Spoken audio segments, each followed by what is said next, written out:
Welcome to the History of the MAD Movement and Alternatives to Biomedical Approaches. This class is really going to lay the foundation for all of you so that in our future classes we can really dive into a wealth of information on alternatives. So, to start, for those of you that are not familiar with the Institute for the Development of Human Arts or haven't been to any of our events or trainings yet, we're a community of mental health workers as well as current and prior users of mental health services, survivors, activists, artists, and people who have come together to transform the mental health system. What we do is, this is one component of the work that we do, is continuing education trainings to advance alternative approaches, but we also hold community events and any type of space where we can bring together people with multiple areas of expertise, both clinicians and people with lived experience. That's really one of the things that makes us unique as an organization, is that not only are these trainings taught by both people who work in the mental health field in a more clinical role, but also people who have lived experience and stories to share, because we value lived experience as highly as professional training. So why we're here today, this is the very beginning of our ongoing continuing education training, Experience Transforms Practice. The goal is to give you a deep dive into the movements, the models, and the practices that can transform not only the way that you understand people who struggle with mental health issues, but also the way that you work with people that you aim to support. So, for today, what we're going to do is give you a bit of a background of the dominant model from the 1980s until now. We're going to talk a little bit about institutionalization, what that looks like, what that means, what mental health care looks like currently in the United States, and what are the things that need to shift. Then we're going to speak with Celia on the history of the peer movement. Then we're going to take a wider social political lens. I'm going to talk to you a little bit about some of my own experiences as both a mental health worker who worked in the system, as well as someone with lived experience. And then finally, we're going to bring it all together after we deconstruct, and we're going to talk about alternative frameworks and models for understanding mental health. So one of the things that I also love to start out with and say is that we all are going to have different experiences around mental health. Pretty much everybody has either had an experience with a mental health concern, mental emotional distress, but also have known somebody who has lived experience, or maybe who was diagnosed. And so from all of our different backgrounds, we might not all agree on the way that we understand mental health, but that's okay. And in fact, that's actually a positive thing. So we're just here to kind of give you some of our perspectives. And this doesn't mean that we all have to agree with each other. The goal is to really just share the knowledge, share the experiences, and help enrich all of our lives.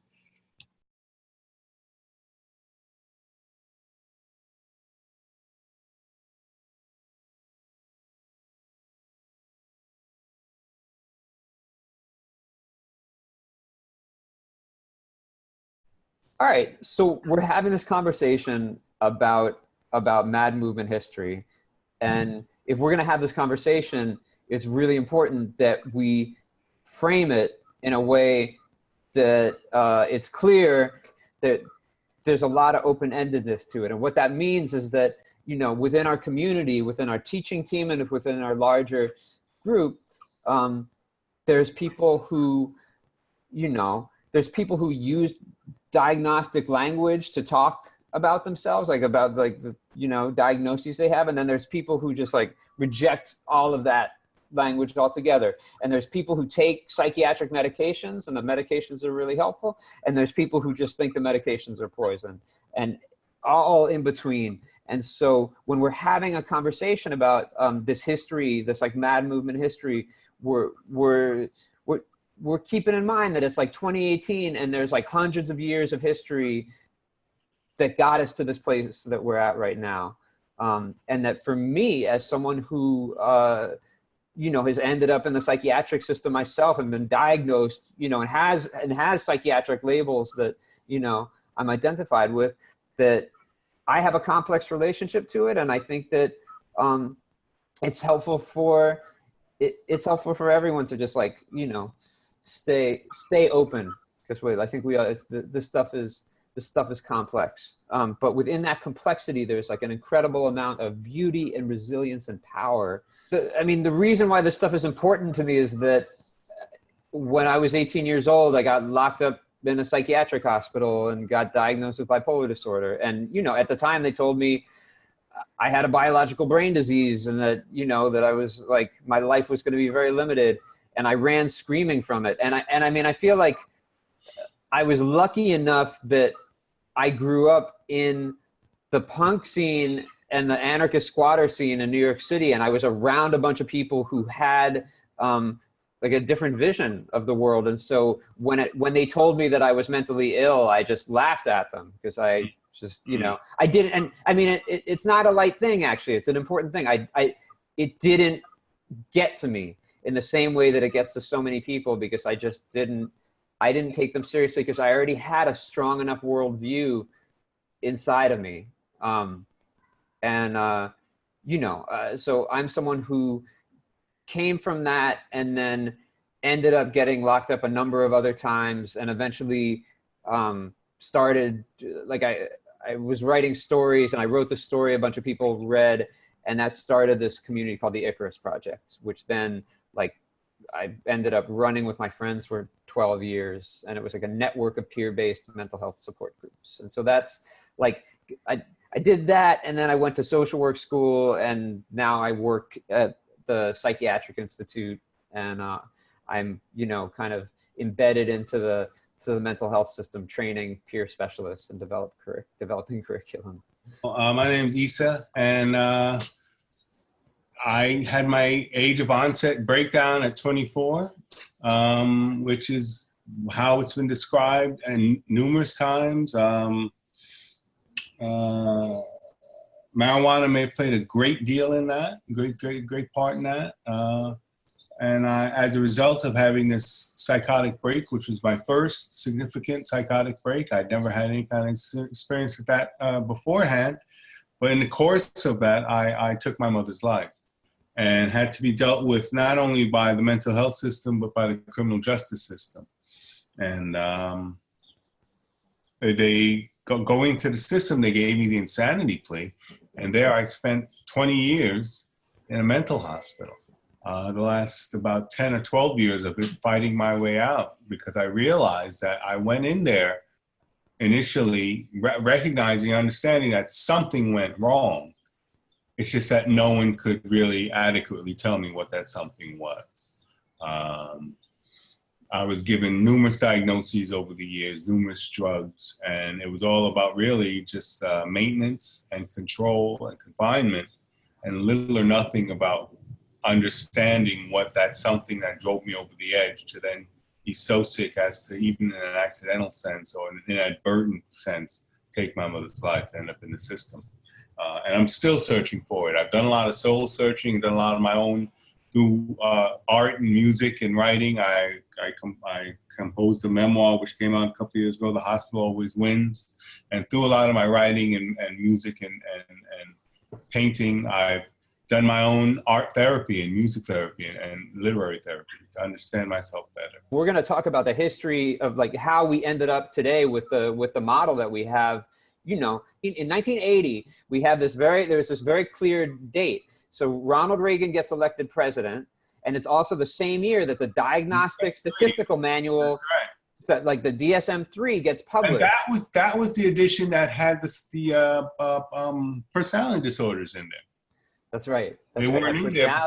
And like it was created by a group of men who had a very narrow view of what like health and wellness meant. Sure. And what they said at the time was that they were creating a diagnostic system that, you know, that didn't have any ideology, that it was just straight up like that we're just describing, you know, these things, and in describing them, we're helping people, you know. The goal was to create objective measures, scientifically objective measures, which, you know, now at this point seems like we just take it for granted. But back in the 60s and 70s, there were all these competing views for what, you know, there were all kinds of different ideas about what people were thinking was going on, like just with schizophrenia. There was a time in the 50s that when they were afraid to talk about it, but they kind of came around to understanding that it's your mother, the schizophrenic mother, you know, and then it's your parents, and then is it your environment, you know? So we're still having that discussion on who made who. They actually had this term, the schizophrenogenic mother. I don't know if you ever heard that, you know? It was this idea, it was a psychoanalytic term that was like, oh, you know, schizophrenia. Your mother did it to you. Yeah, your mother made it to you. So anyway, there was this backlash that happened, and that's what's really important to understand is this backlash happened, and part of it was that it was the rise of the pharmaceutical companies, right? There was like, you know, Prozac came on the market, and all of a sudden that was like the first big psych drug that like was marketed widely, and everyone was suddenly, you know. And by this time, Thorazine and Haldol were in use for like 25 years too. So they kind of realized, okay, they knew where they were going with that. It wasn't just something that they, and you know, they already had like life studies or long-term studies of psychiatric drugs, but this was like a whole new level because they weren't, you know, they might have been marketing Thorazine to psychiatrists, but Prozac was a whole different level. You know, that was like mass marketed to the culture, and you know, to the point at which, you know, like, and Brad Lewis can talk about this, you know, really well, but like tons of people all of a sudden were taking these drugs. Okay, so that's one piece. And then there's this other piece, which is the family backlash. So the way that I came to understand it, right, is like when I was a teenager and first got locked up in a psych ward and got diagnosed with bipolar disorder, the support that my mom got was that within her community, you know, she found out about this organization, NAMI, and ended up going, and NAMI had this class. It was like this class that she took with a bunch of other people that they designed that taught my mom about the mental illness that I had. And what she learned was that, you know, I had a biological brain disease, and that it wasn't her fault. It wasn't the, you know, and that there were medications for it. And that I needed to be compliant with my medications, and then everything would be all right. The place that I've ended up landing with it is like, it's obviously, it's like not, you know, the mom's fault, you know, and it's not the brain chemicals fault. We have larger societal issues. There's all kinds of, like, one of the things about our society, and I feel like this is really important, and this is like why it's so good that IDA exists, is that there's very little space to talk about how mental illness actually has these larger social contexts, and that there's like, like you can have someone who's like maybe more sensitive, you know, and maybe even the psych drugs are helpful. Like I take psych drugs and they're helpful for me. That's not what I'm arguing. My argument is that like our whole way of thinking about mental illness comes out of this incredibly sick society and this very individualistic society. So we're like, okay, that person right there, they're sick, they take the drugs, that you put them in the hospital. But it's not looking at the fact that, like, what if the people who are sensitive actually have something to offer? What if they're picking up on things that other people aren't picking up on? You know, what if we're like more like canaries in a coal mine? And what are we doing if we're trying to get people to fit into the societal mold? You know? Or how will we look back on this time and the time before this time in another 50 years? When hopefully we're a little more enlightened and we've gotten over this hump of let's stigmatize the mentally ill and not embrace them as avatars, or embrace them as shaman, or people who are picking up, like you say, just picking up something other people who aren't picking up because they've deadened themselves. Many years ago, David Oakes, who was like he was the founder of an organization called Mind Freedom. He like in the early years of the Icarus Project, he said to me, you know, what they call normal is actually crazy. Like what they call normal is actually killing the planet. You know, like there's just not, you can't even make an argument. And so if that's what normal is, we gotta, you know, there's a responsibility for people who like don't fit in to be able to create a different culture and a different society. Well, inpatient hospitalization is the last stop. It's confinement, it's locked doors, it's court orders, It's mandatory medication, medication over objection, forced treatment, if it comes to it. So you've got to comply, comply, comply. And oftentimes find yourself doing things that you wouldn't normally do, that go against, well,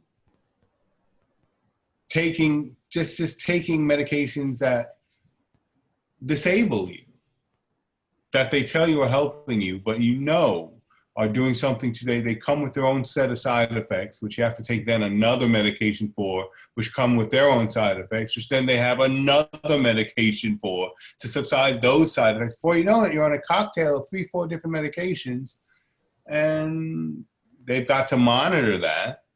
So that takes months and years. And before you know it, you're doing months and years in a place where your freedom is taken and you're living like an animal. But usually when they take you to court for medication over objection, you're getting that medication by the end of that court proceeding, or you're going back to that ward. I mean, my belief is I've come to understand that we're all on a spectrum. It's like the autistic spectrum. We're all on a spectrum of varying levels of health and mental well-being. There is an incredible amount of fear of difference, but I feel like we need to flip that around somehow. We need to take that and do something with it. So I think one of the reasons I'm so excited about IDA is that we're developing this infrastructure where we're teaching classes, but we're also creating space for groups of people to get together. And I think that's just like what the world needs right now. Yeah, connectivity, connect people, because we're so disconnected. We're so disconnected. No, it's like this understanding of like when, you know, that we can talk about mental health issues in creative ways, that, right. You know, that it doesn't, because people are so scared to talk about what's going on with them, but you give them some language. It's like people need new language. That's the thing. We need new ways of thinking about things that aren't the traditional like NAMI language. Right. And I think we'll be in a much better position.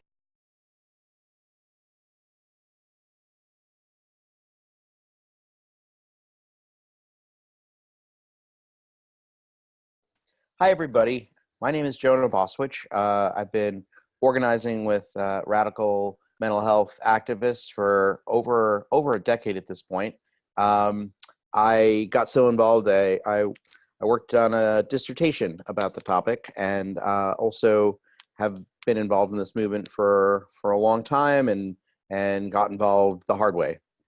I guess there's that saying about how you shake any family tree and surely a nut will fall, and definitely a few of them hit me on the head. So in the course of working through my own story and the people around me, I kind of found my way into a communications program and worked for a while on a dissertation that was a mixed method dissertation with a lot of participant observation and ethnography of a lot of mental health activists, and a lot of what I'm presenting today is a result of that research. And so I'm just going to step you through some of the highlights. It's going to be pretty compressed today. These slides are all going to be made available to you as well. And please feel free to reach out to me directly at my email. I think it's fair to say that a lot of my research kind of really begins with a paradox, if you will, an understanding that the MAD are categorically, by definition, rendered irrational. And so we've got a question as to how any of us could ever claim a voice in rational discourse when we're excluded or precluded even from speaking, from the outset. And the question of how we find and establish our voices is, for me, really motivating question, and kind of traces through the history of the MAD movement.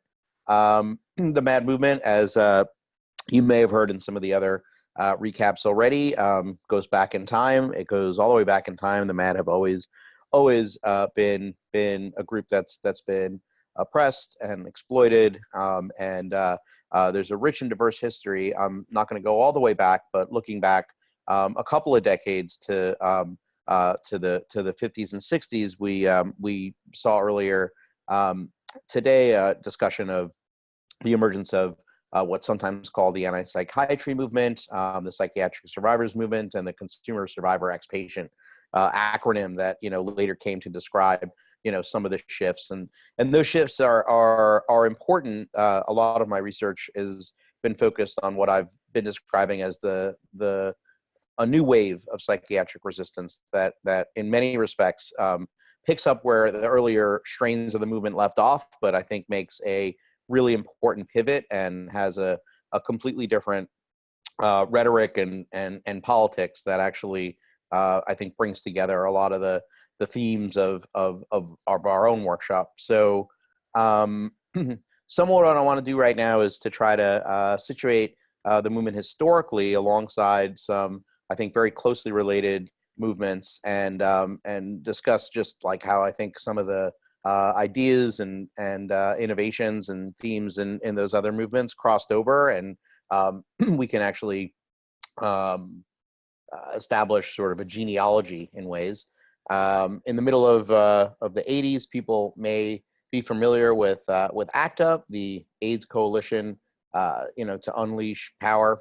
And this was a group of people who'd been diagnosed with HIV who were demanding that they become the experts in their own care. There was a lot going on where they were feeling neglected and often, purposefully discarded in many ways. And at the time, many of them actually went back to school and started doing research. And there was a very,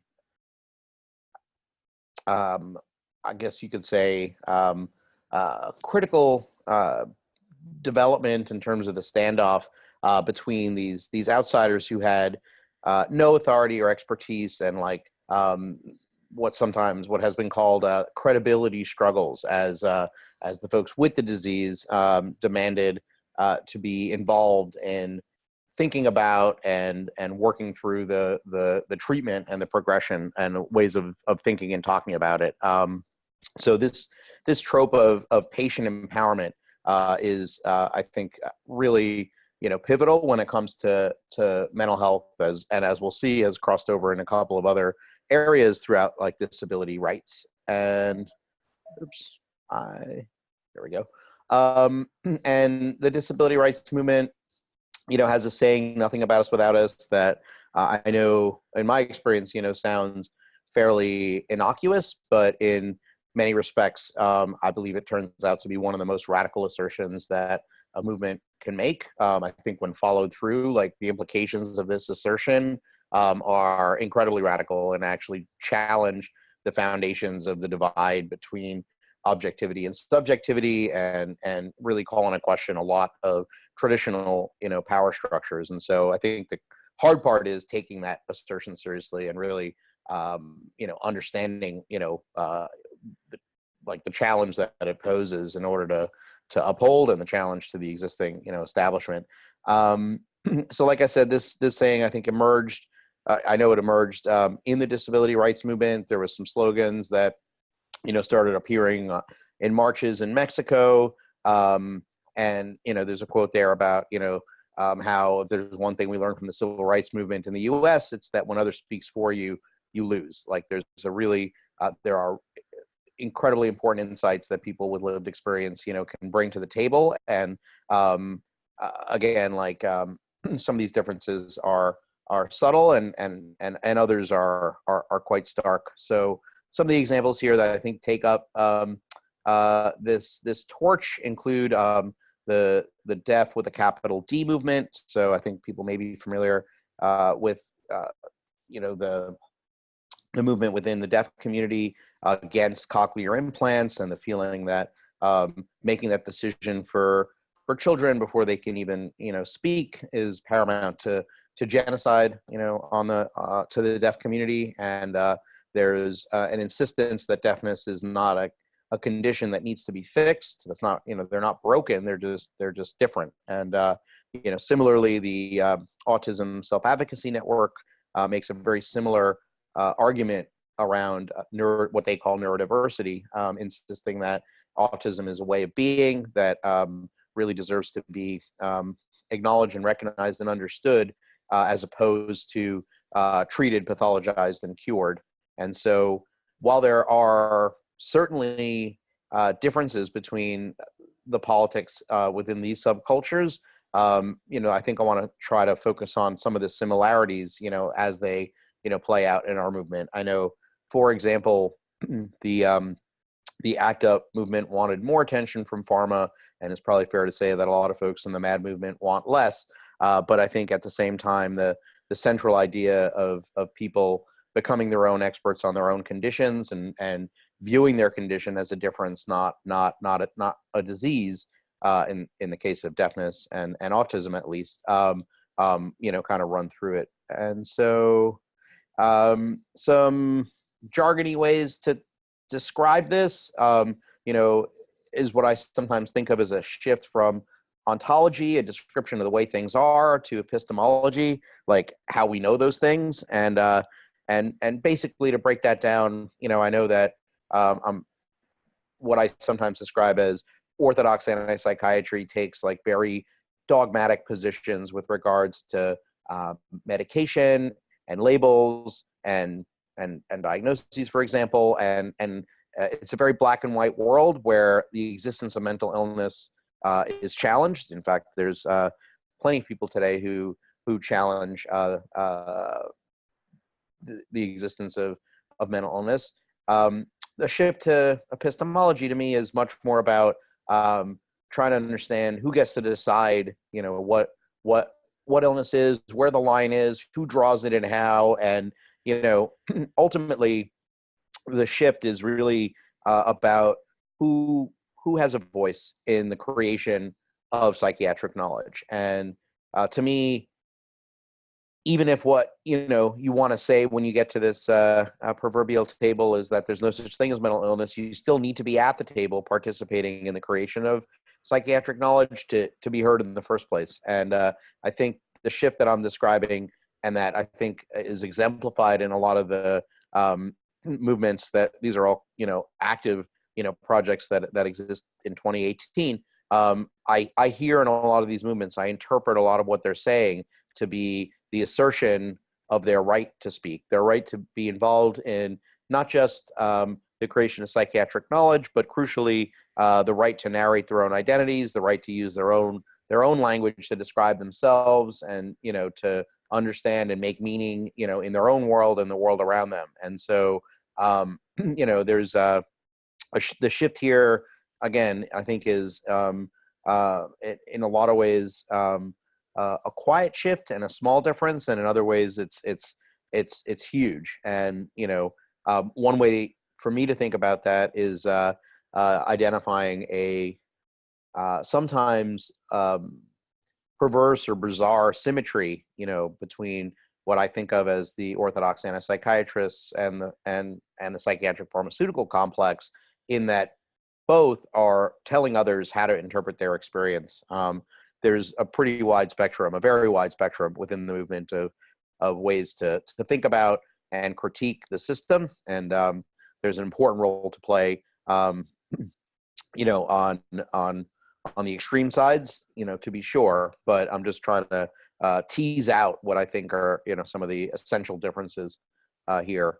And, I think when it comes to, this central question, of who's at the table, one successful rhetorical technique or conversation I've had with folks is to kind of really, back things up to the basics and talk about just how bizarre it is that it's a really, really, really small number of people, of humans, who we've granted the right to define a normal range of human experience. And, when you look at the kind of the people at this table, aside from primarily being, white, cisgendered men, maybe with a little bit more diversity in the last 10 years, on their identities, at the same time, they all have degrees in Western medicine. And so nobody involved in authoring the DSM is a social worker or a psychologist, never mind a social scientist or a philosopher, never mind, a patient or, their family member or an activist. And so I think when framed in those terms, or, when the question is posed like thus, as far as like, who is like really deciding what a normal range of human experience is, I find it incredibly bizarre that has become a medical question exclusively. And I think it's really premature to categorize like this knowledge specifically, like what it is that that that makes us normal or not. Like the moment we give that up and see that as a medical question exclusively, like we've given up too much power to begin with. And I think one way to think of it is that that there's a monoculture at this table, and there's people trained in very, very specific worldviews. And the kinds of things that they're saying and the kind of ways, like places that it leads us, are really dramatic, and they're changing quickly. And some stuff that I want to just go through really quickly has to do with I think making sure that everybody is thinking about the phenomena around us in similar terms. I think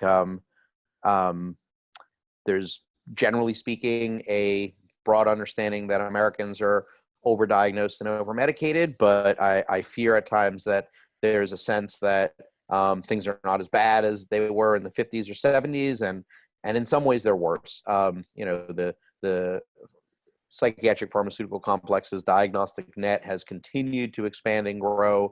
Anybody who was following along with the DSM-5 controversies would be aware of that. One of the most important, categories of the overextension of psychiatry to me right now is what's going on with the children. There's a lot of underprivileged and powerless groups that are in trouble right now. Everyone from children to seniors to veterans to prisoners and beyond. But what's going on with the children is, in my mind, so egregious that it really needs to be called out. Here, there's like a picture of Destiny Hager and Rebecca Riley, who were both like 2 and 3 years old when they died of overdoses on antipsychotics. They were actually diagnosed at 2 and 3 years old with bipolar. Sometimes they were happy, sometimes they were sad, but the truth is that their psychiatrists were temporarily suspended from practicing, but returned, soon thereafter. And I think Destiny's psychiatrist can now only treat children older than 6. The picture on the right is a young male boy who's growing breasts from Risperdal, and the only treatment for that is a mastectomy. So this is happening, and in my time working with activists over the past 10 years, I've noticed that I've met people who have encountered the system at younger and younger ages. So they, some of them might not even remember a time in their life that they were not on psychiatric drugs, which I feel like it's happening in slow motion, like the frog getting boiled. But this is happening, and the numbers are shocking. But like I say, it's like in slow motion, so maybe nobody noticed. I do think it's worth considering and reflecting on how part of what's going on in my mind goes beyond the simple greed motive. There's a lot of racism and classism and traditional forms of oppression that have been amplified and replicated, through this system of structural oppression. To me, one of the best examples of that is the difference between attention deficit disorder and oppositional defiance disorder. ADD gets kids more time in the SATs, and ODD is like a fast track to juvie. And the evidence is clear as in terms of who's getting which diagnosis. And I can think of numerous times that I've spoken to people with more privilege, and they've never even heard of oppositional defiance disorder. And to me, the two conditions are largely indistinguishable clinically, and clinicians I've spoken to are hard pressed to differentiate, how one would receive one diagnosis or another. And to my mind, part of what's really confusing here is that everybody's getting antipsychotics, it seems, from the foster homes to the projects to, the Upper East Side. But where you're going in life and how you're tagged is going to be on the basis of these labels, and that's varying, according to people's background. There's a phenomena of off-label marketing, which I'm not going to spend too much time on, but as you could see at a glance, every single drug company is implicated. It's not like there's one bad one that sticks out. They're all playing the same game, and the fines that you see here are effectively slaps on the wrist because they end up being, understood as the cost of doing business. So that's just a snapshot of some of the forces that we're up against. I myself was personally involved in a First Amendment action against Eli Lilly around the Zyprexa medication. I found myself in the wrong place at the wrong time and was a John Doe in an action against Lilly, where a bunch of documents were revealed that implicated Lilly in knowingly downplaying the side effect of their drug, aside from obesity or beyond obesity, which is what the case was about. Zyprexa, they knew for 10 years that it caused diabetes. And they had internal marketing campaigns with names that push this drug on children with behavioral disorders and old people with dementia. And so the drug at the time was not approved for those conditions. And so that's kind of like what we're faced with. And then in the last couple of years and, a lot of my research, last decade really, I've been involved primarily with a group called the Icarus Project, which, and in my story, I've made my way to IDA, as a natural progression in terms of the kind of work that makes sense for me to be involved in. But Icarus is where I was really, where I cut my teeth, where I was exposed to a lot of the radical ideas and thinking. When I say radical, sometimes I think of the Icarus Project as a radical middle. Icarus prides itself on accepting and embracing those who take meds and those who don't, those who accept diagnoses and the diagnostic language of those who don't. And, somewhere between them all is a space, a safe space where people can, share and exchange and learn and find support and others and hopefully recognize that they're not alone. I'm going to skip through, some of this power of language, but if people want to take some time on the slides to review, I think, the nuances and the valence, between these two lists are incredibly powerful. I'm just going to close with my take on what's coming. And I don't want to bum folks out too much, but I do think it's important to keep a lot of this in mind because if you didn't think that everything I described was bad enough, the drugging of kids, seniors, vets, and prisoners, big pharma has met big data and they get along great. And it's, one of the reasons they get along so well is because pharma was actually barking up this tree before the data showed up. So the psychiatric pharmaceutical complex has been, really interested in prediction and prevention for a long time. There's a diagnosis, sometimes called prodromal, sometimes called psychiatric risk syndrome, sometimes even just called early intervention. Honestly, Hillary Clinton's, mental health platform was, well, surely better than Trump's, but still nothing that, we would endorse or that I would endorse. It cited the Child Mind Institute repeatedly and was very, very aggressive again about early intervention. And, I think philosophically, the concept is surely complicated. The Western medicine is often critiqued for only reacting and not being, proactive or preventative. And I think there are certainly benevolent and compassionate ways to try to, help stave off the onset of crisis. In practice, from what I've seen, we're not looking at, compassionate and benevolent forces. A lot of the treatments that are applied to folks at risk may actually be worse than, what the conditions that they're preventing or staving off. And to me, the scariest part about this approach is how counterfactual, like a lot of it seems. Like if you manifest symptoms, you're psychotic. If you haven't manifested them yet, you're prodromal. If we treat you and you don't come down with anything, then the treatment was successful. And a lot of the predictors that might be used to predict the onset of a diagnosis or a disease are very quickly bundled up in that disease, and the predictors recede. And so at a systems level, what we're looking at is like a whole, new wave of expansion, exponential really, or just a whole subsuming, like, pretty much an infinite set of folks. And I sometimes think of this move as pathologizing risk, so the risk has to do with, the potential and, the treatment of the risk, prior to anybody actually manifesting, any symptoms, it scares the hell out of me.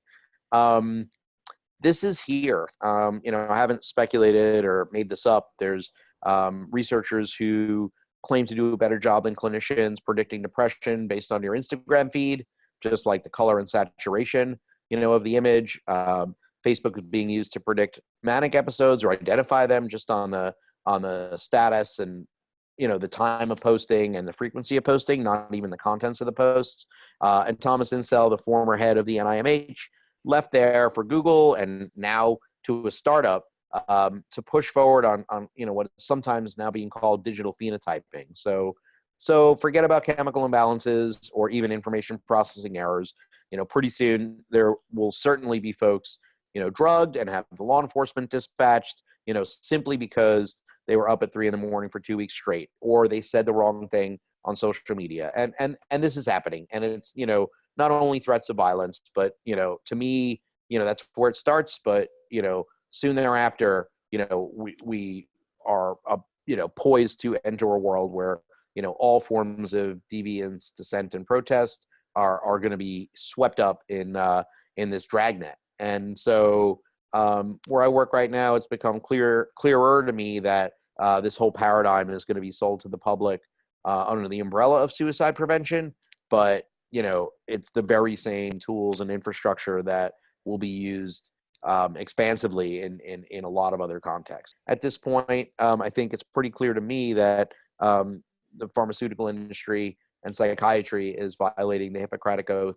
And, I'm under no delusion, that if their charters were modified like Google's used to be, to say do no harm, that it would necessarily make a difference. But at the same time, assertions like that, can make a difference to individual employees. So there is hope. I'd like to think there's hope.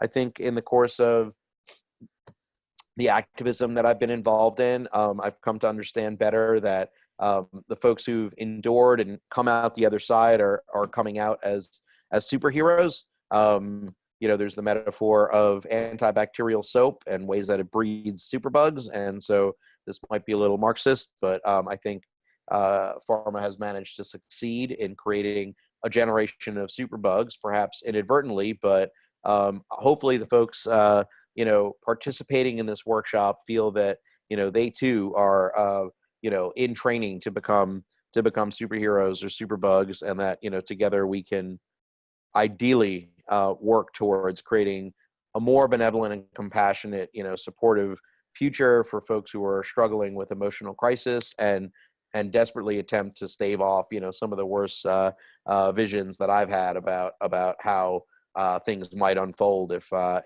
we're not aware of them.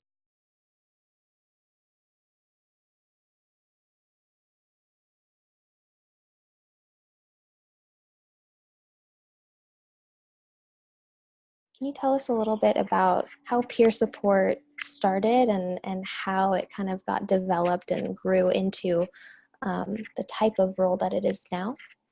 It was developed partly for peers to be able to support other peers, to use our experience to help others.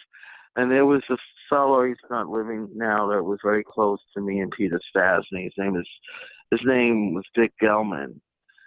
And I remember at the time we were having problems supporting the peers we were working with because we felt we had to solve all their problems then. And he said, no, just counseling is secondary, and just develop a relationship with them. And that took a lot of stress off of me and the other peers. So we would just talk to them as if we're talking to friends or people, just developing, a relationship with them. And then any support or anything that they needed, we would be able to do that. But we created a way to just get to know them as people and not try to solve everything or deal with diagnosis of mental illness or substance use, but just get to know them as a person and have them get to know us. So we felt that peer support would be reciprocal, that I wasn't the one just giving support, they were also supporting me as well. So I think peer support is a way of really believing in someone, hearing their story, and validating them is important too. I think one of the most kind of radical things about the peer support position is that it involves mutuality, and there's an idea that people share their knowledge and don't necessarily have to agree and don't necessarily even have to have been through the same experience, but that still makes it a reciprocal relationship, which is very different compared to the clinical world. Yes. It's really working together to solve problems together. Sometimes that happens too. Sometimes you're listening to what's going on with them, and sometimes they're listening to you, and you both can come up with ideas and strategies to support a person in their life. Right. Yeah. And I know that peer support really kind of came out of a bunch of different movements that were all happening around the same time. Well, because all of these movements, the civil rights movement, which we talk more about, coming from the women's movement, the LGBTQ movement, because when people were fighting to exist and to be who they are, to be different, to have different, diverse views, and have the right to be, actually, just have the right to be who they are. And people who are diagnosed with a mental illness, they was just sort of written off, like they would just be in the hospital for the rest of their lives. They wouldn't amount to anything, and they really didn't have any rights to say that I want this kind of treatment or I don't want this treatment. So it's always been an issue of forced treatment. And so is it a choice, and that are you informed about the treatment, or you're forced into it because someone else or the system feels that this is what you may have, because you have no capacity to make any decisions, any treatment decisions on your own. And that's been a issue until today, and we're in 2018. But the movement decided, yes, we do have a voice. We have self-definition and self-determination, and we're going to fight for that. And so they did. What they did is they created alternatives like self-help groups and drop-in centers that were by people diagnosed with a mental health issue, for people with a mental health issue. So it'd be done by peers for peers. And we did not, and this is like very radical, because usually the treatment came from a psychiatrist, a social worker, or a psychologist. It was unheard of that you would be creating services to help people heal and have alternatives to the mental health system.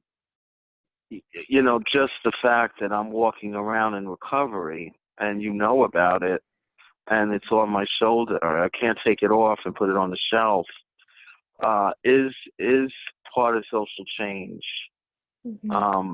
And because you're in the face of people who may not know everything that you've gone through, but they know you're an ex-patient, or you're a consumer, or you're a recipient, you're a peer.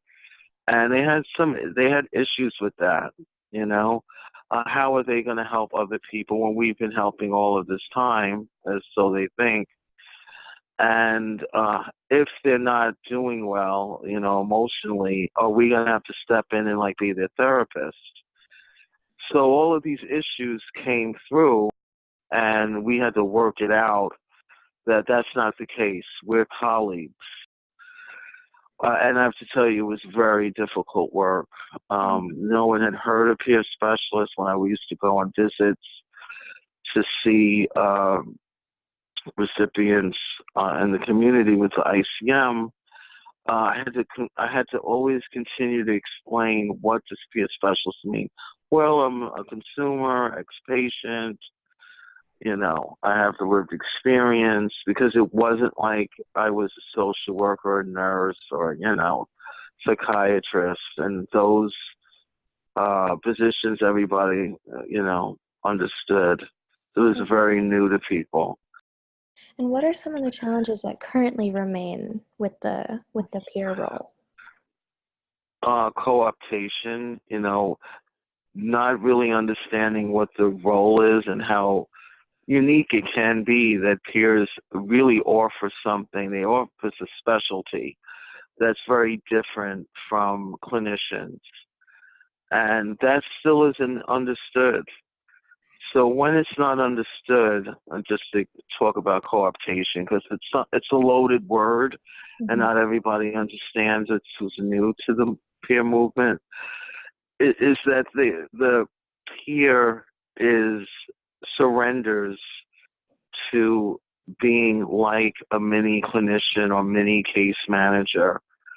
So we don't have to deal with the complexities of what a peer can give in terms of support and having the lived experience and helping the staff understand that, you know, I've been through this, and, you know, here's some strategies.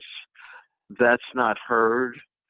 And what happens to the peer is that they surrender and they start talking the language, like this person is decompensated, or using words like, oh, my client, you know, and not really being in a peer role.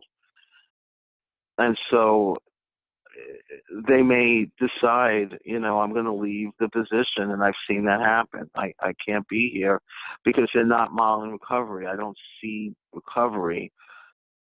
So the role can be exploited. I'm using that word intentionally because that's what happens. And it's very hard to recover from that. You know, you're every day dealing with your own journey of healing, and here you're in a system who's not going towards that. And how do you change that? Sometimes you can, and other times it's very difficult without support, with other peers, without a movement to support you to do that. Right. So what is your vision for the future of peer work, and what we can do to support peer workers? I guess my vision is that we would have, I think we have to go back to basics in some ways, that we have to create an environment of support, and some of it can be done through IDA, that people have a place to go, exchange ideas, strategies, and just plain support. And I do think that we need mentors, people who have gone through it, or it can be hard work, but I think mentoring, and I've had mentors throughout my life in terms of mental health. I've had people who have supported me to get this far, and it's been through mentorship, and it's been through mutual support.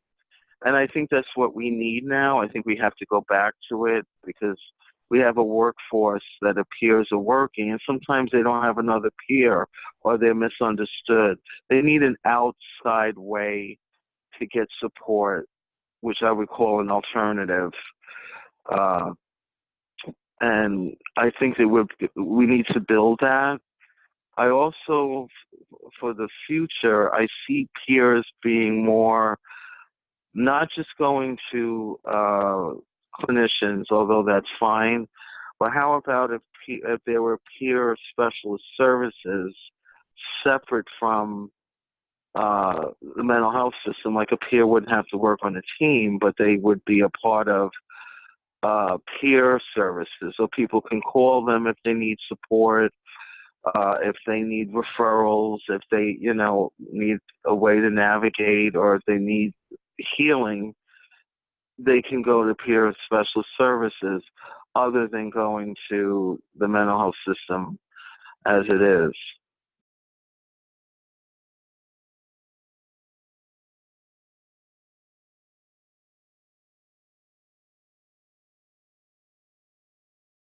So just to give you a bit of a background of myself, my name is Jasmine Russell.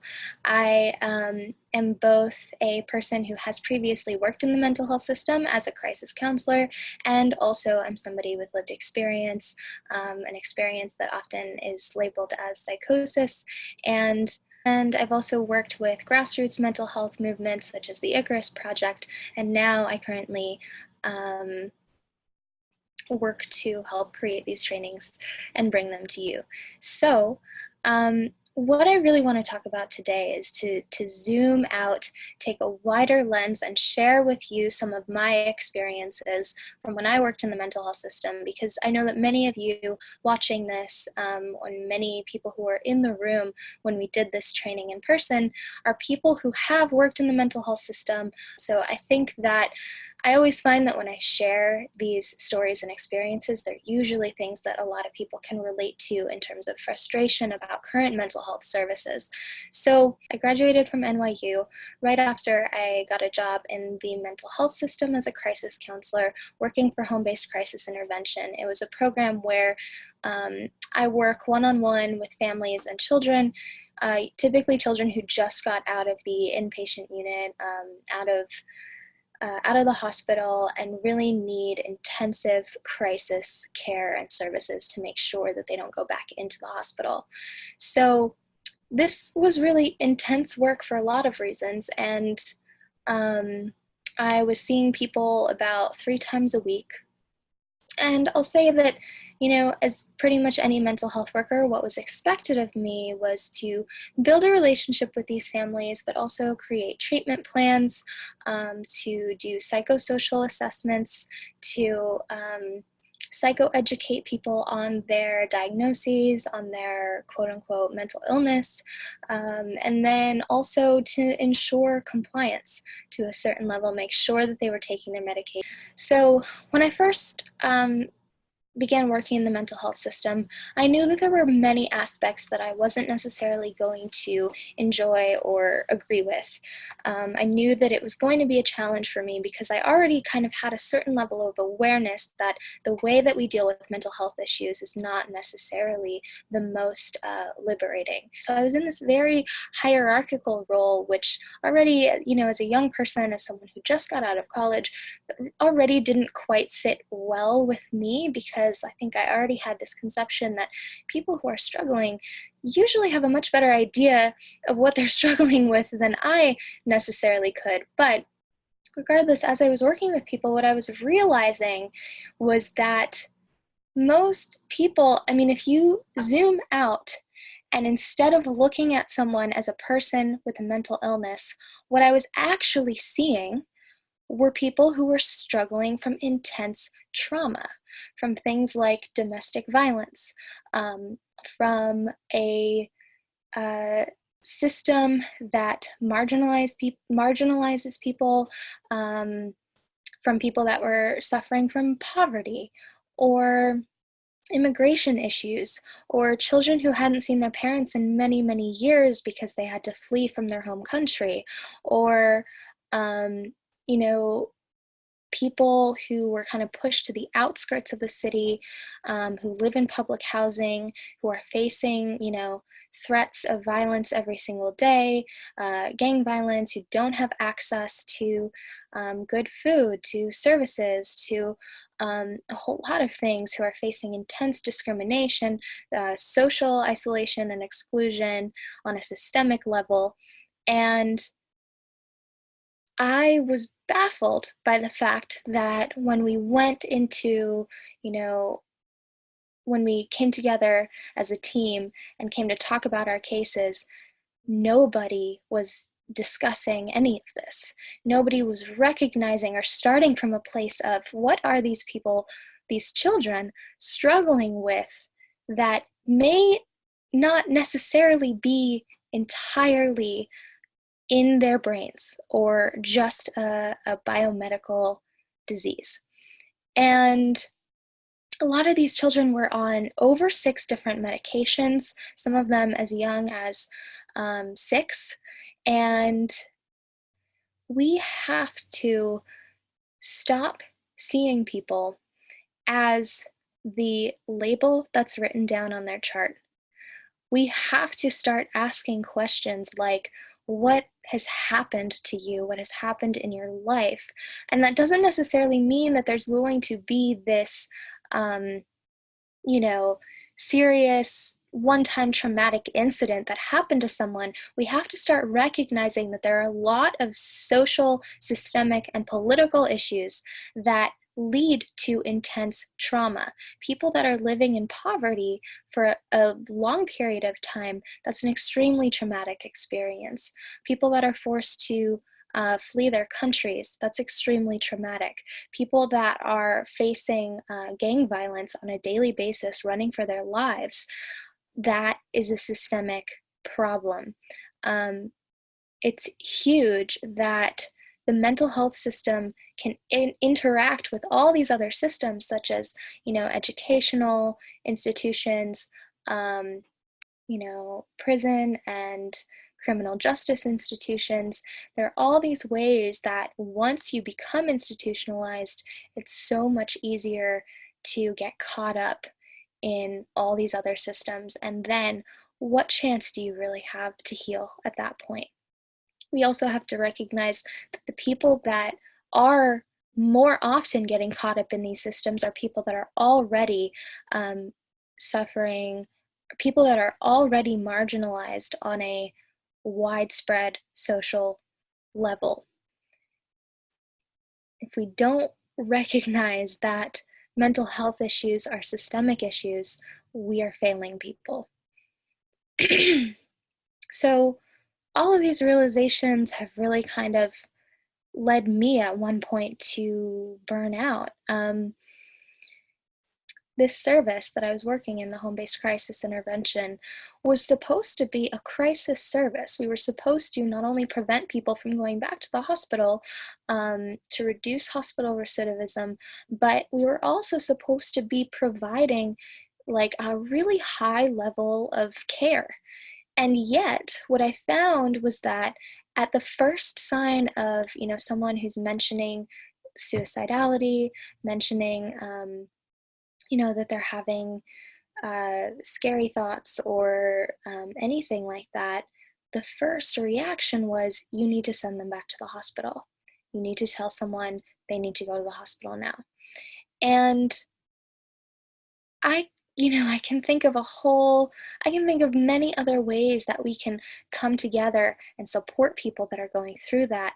And it's amazing to me that we actually don't have spaces right now for healing, because hospitals and institutions are not places of healing. They are not spaces where people can feel and grieve and go through the things that they're going through, where they can find support and people that understand them. Hospitals are places where people are locked up. So I feel like that's what's really lacking. And when it came to a time when I was in need of intense care and support, I had experienced, not too long after working in the system and having to quit because I felt like I was being complicit in a system that I didn't feel ethically very good about. I had my own, quote unquote, first episode of psychosis, and it was a terrifying experience, but the one thing that I knew that I was lucky enough and privileged enough to kind of grasp at that point was that I did not want to be taken to a hospital. And so instead, what I did was I gathered, friends and family and anybody that I really could to help take care of me in those moments and make sure that I stayed safe and supported.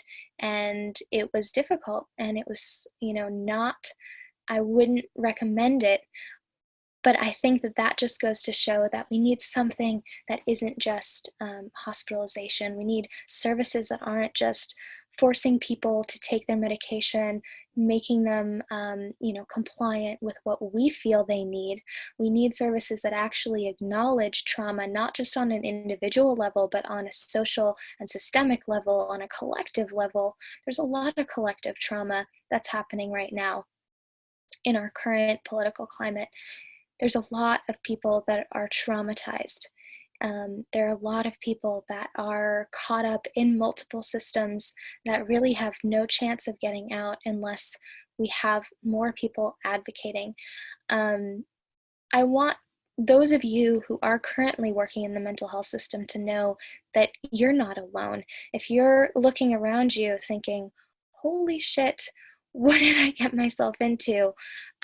How do people consider this health or healing? You're not alone. Part of the reason why I think there's so much desperation, not only for people that are, using mental health services, but also people that are working in the mental health system that are starting to recognize this, is because, I don't think that we can necessarily, as one individual person, change all of these massive systemic issues. But I do think that that we can't continue to erase people's very real experiences and struggles under the guise of mental illness. We've kind of shifted into this way of thinking of mental illness only as somebody's personal behavioral problem, something that lives inside of them, inside of their brains, something that is wrong with them that needs to be fixed. And unless we shift that and start to acknowledge that people might be reacting or are reacting to very real issues that are happening in their lives, both interpersonal, collective, social, systemic, unless we do that, we are not going to provide adequate mental health support to anybody. And so I want to leave you with that. And this is also the reason why we need mental health services and support. We need peer counselors, peer specialists, people who have lived experience who are also actively supporting people that are struggling.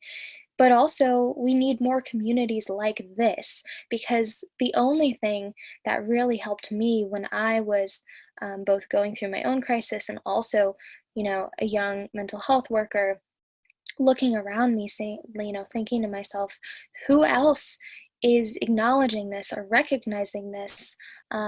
We need to build more supportive communities around the type of mental health care that we actually do want to see and do want to build. So now that we've deconstructed a little bit and zoomed out, now we're going to focus the conversation on what are some of these alternatives that we have, what are some of these models, some of these ways of understanding people that can be actually generative and positive, that can lead to greater healing.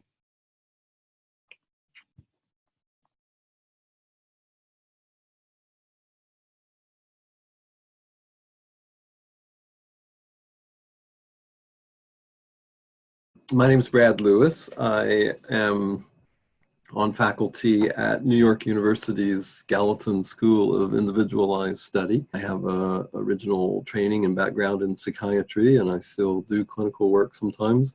But I've also been really interested in the politics of psychiatry and some of the work that's been done to create a more democratic approach to psychiatry.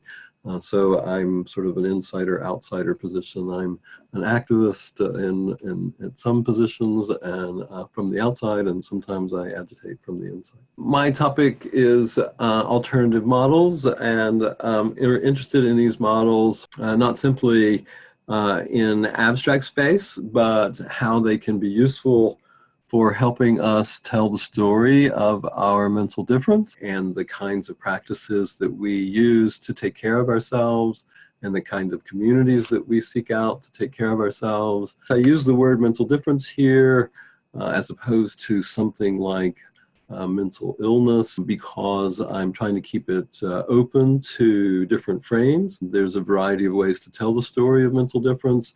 Mental illness would be one story. But there's additional approaches that move from that sort of illness model to a more celebratory model, and we'll be looking a little bit at this diversity of options.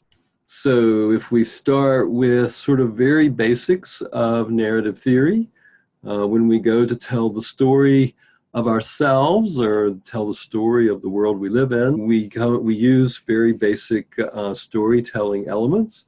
Many people feel like humans are inescapably storytelling species, that when we go to complete ourselves in culture, we turn to stories and we internalize stories and we make sense of the world through stories.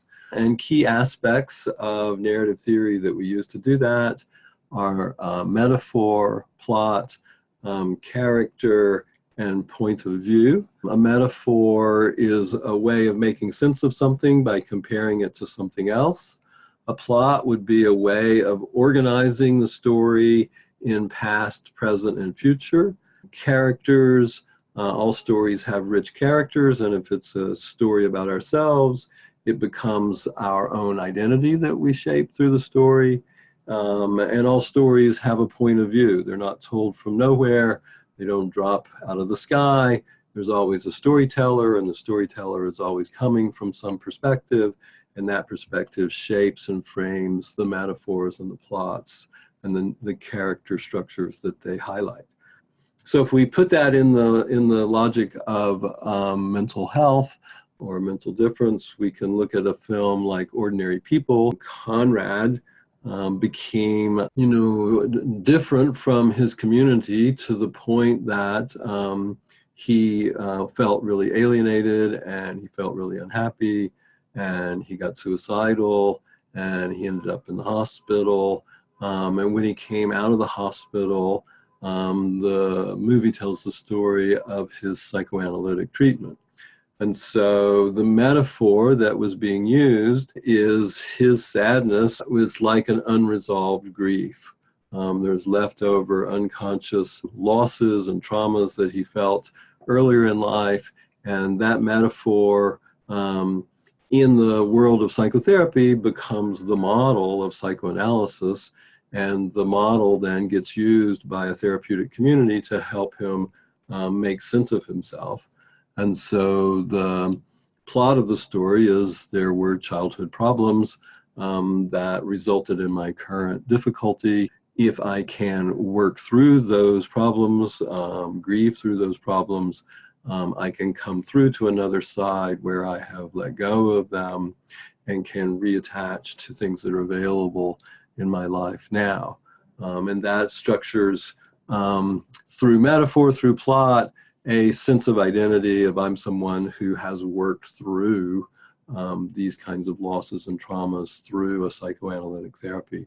And the point of view then would be the point of view of psychoanalysis. And one of the things that is fascinating is that Ordinary People won the Oscars in 1980. And 1980, interestingly enough, is the same year as the Diagnostic and Statistical Manual 3 was published. It's also the year that Ronald Reagan was elected, and it's the year that Marcia Angel, who former editor of the New England Journal of Medicine, calls the year the pharmaceutical industry started to move from a good business to a colossal business. Over the next 20 years, the pharmaceutical industry sort of blossomed into the giant that it is today, competing with the financial industry as the most profitable industry on earth by selling not so much cures, but lifestyle medications that will help us with all kinds of sort of long-standing issues. If Conrad was going through his troubles today, there's been such a shift in the mental climate of mental difference that it's unlikely that he would meet Berger. It's still possible. His psychoanalyst was called Dr. Berger. But there's much more likely that he would get a medication treatment. And you can see here, if you imagine Alan Schatzberg as the therapist rather than Dr. Berger, he would look at Conrad, in this case, a young woman, and would organize her mental difference, her sadness, through the logic of a biological model, the metaphor there's something broken in the brain which gets shifted to a chemical imbalance.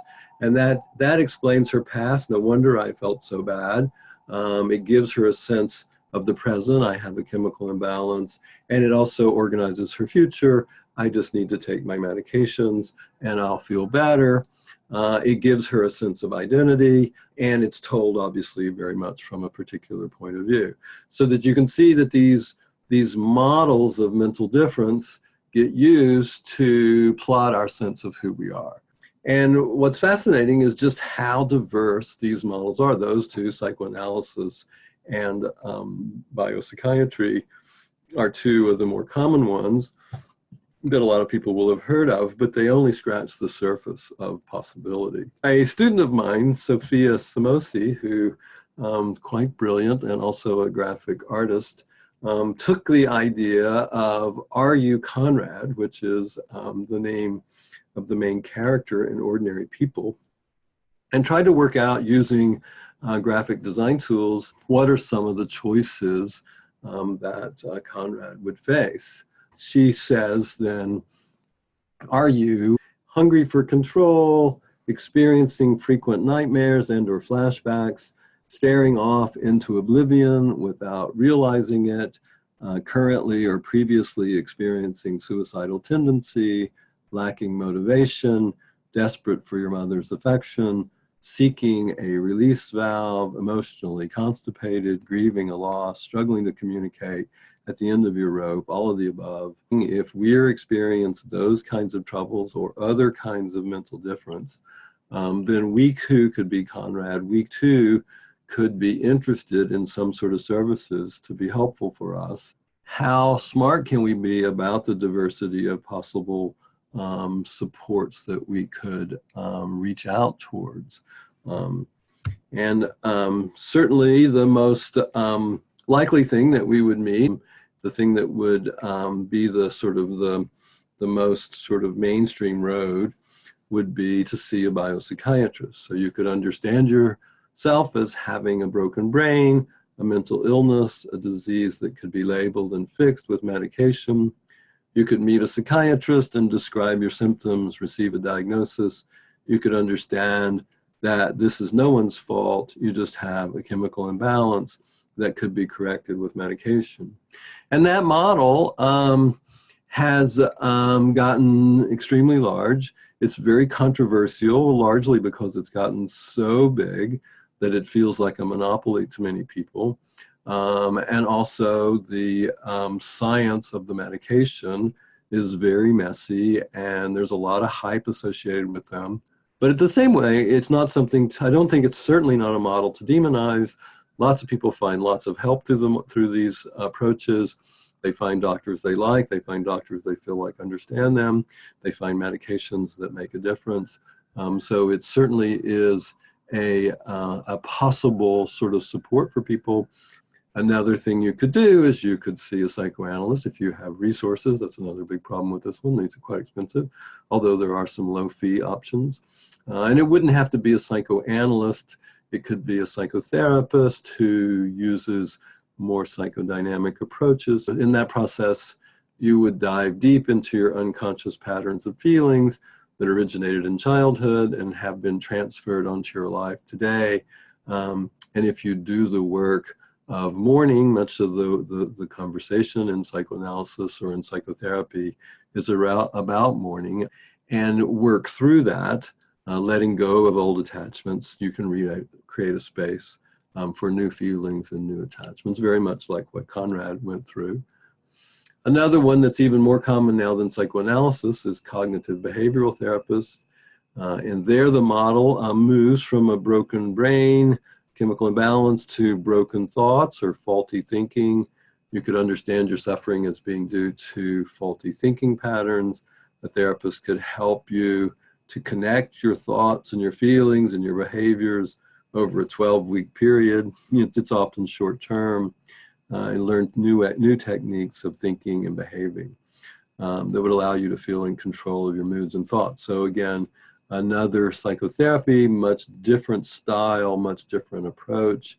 Also one that struggles with hype. It's become kind of the go-to psychotherapy. If it's helpful for you, fantastic.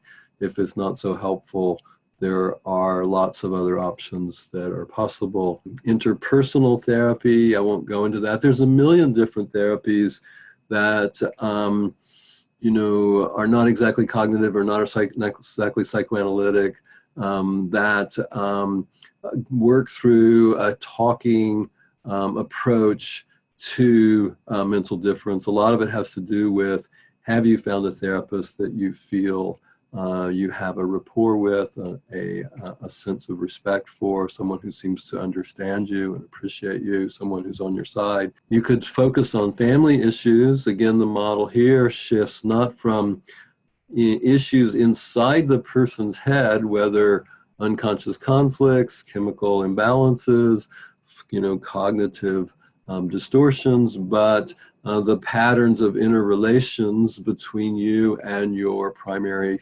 family. The model moves then to sort of patterns of relations. Humanistic therapy is another psychotherapy model inspired very much by existential phenomenology, much more person-centered, much less about trying to give specific advice, but helping you find your own sort of choices and preferences and giving you support to think those through. The 12-step is a option in a lot of different mutual aid types of groups that people can turn to for support. And some of them are inspired by 12 steps. Some of them are inspired by the biomedical model. Some of them are very much activist groups. And then there's lots of holistic work that can be done. Now, the art becomes interesting because once you start moving into art, you start moving into one of the reasons why there's been so much activism in this domain is that many of the models that we've already talked about feel like there's something wrong that needs to be fixed. There's something broken that needs to be mended or corrected. But when you start to move into the arts, you start to shift it from not so much something broken as a kind of sensitivity, a kind of yearning that needs to be nurtured and fostered and appreciated. So you could use art either in a therapeutic setting, to access things that would then be processed in therapy, or you could move outside the therapy frame altogether and become an artist and find healing through creative expression.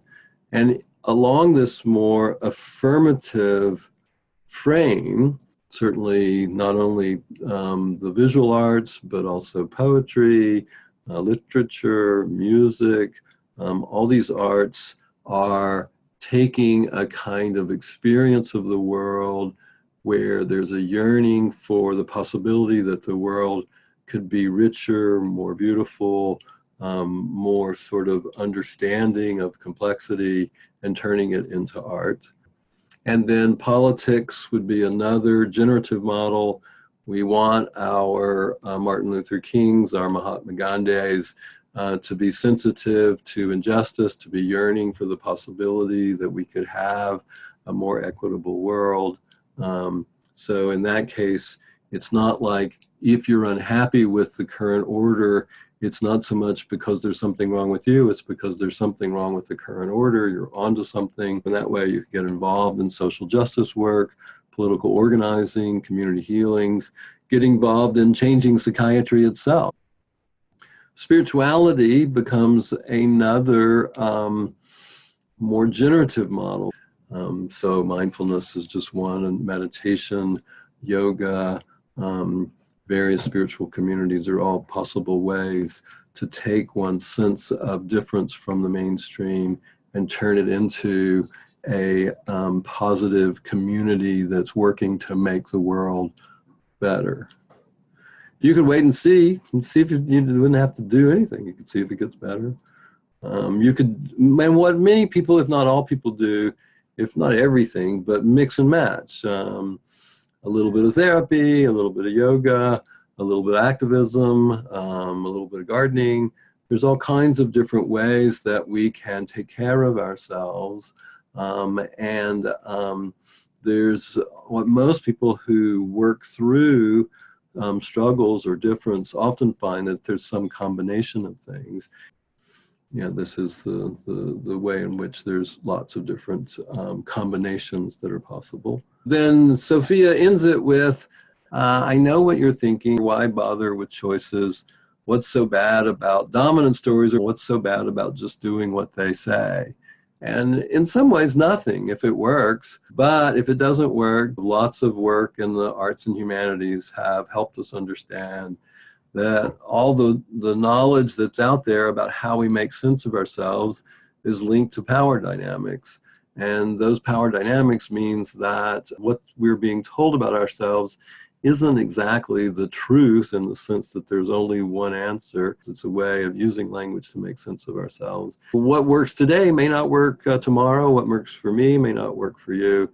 There's a sense of experimentation and a sense of trial and error and a sense of getting involved in different possibilities and seeing what happens. Many of the questions of how to be helpful is how to be a good listener, how to be in tune, how to be empathic, how to help people explore possibilities. One of the ways to make sense of a central issue is to think about this idea of sensitivity. Sensitivity can be a gift, and we need our sensitive ones, because otherwise we can't see and feel and know things that we need to know to make adjustments. So mad pride is like, you have a sense of pride in that you're someone who is able to give back information to the norm, that there's something that's off about the norm. There's increasing community on campus in disability studies, where the model then moves from an individual model to a social model. So those of you who have some sort of campus connection, hang out with the disability studies group, because those are folks who are trying to say it's not simply the individual variables that are relevant for suffering, it's the way in which society responds to difference. And then those of you who are outside the university, lots of mad pride community options that you can get involved in, so that I like the idea from Icarus, friends make the best medicine. You need other people that see this way too. If you're in a pathologizing model, it tends to be completely individualized, or you're in a group therapy and you're not supposed to talk to anybody outside a group. Whereas you really need a sort of community of other folks who can help you understand the pride dimension, the generative dimension, the way in which mental difference is a gift. We need more people who are trying to think seriously about the complexity of this domain and open up sort of the options that people have. There's a lot of options that really are withering because they're not getting the kind of attention that they need.